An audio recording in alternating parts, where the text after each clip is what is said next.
For a long time, I've been going to restaurants and I always sign. I never write down my name and say, or my order and say that I'm deaf, because people look down on you and it causes problems, and it's just not something I like to do.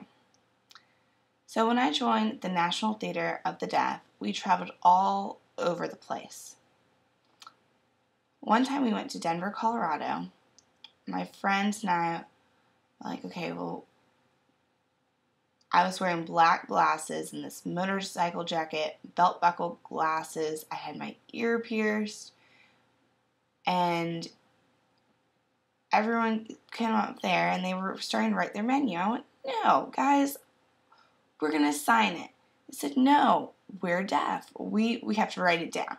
I said, no, I'm not going to do that. I'm going to sign. Watch me.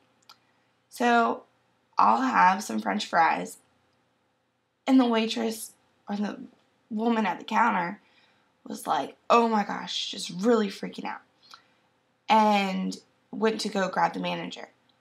Well, she came back and brought me a menu with Braille. All my friends just started dying laughing. I took my sunglasses off and told her, I can see you. Oh, that just took her for a whirlwind. She went back and had no idea. So after that, I always take my sunglasses off so they don't call me Helen Keller.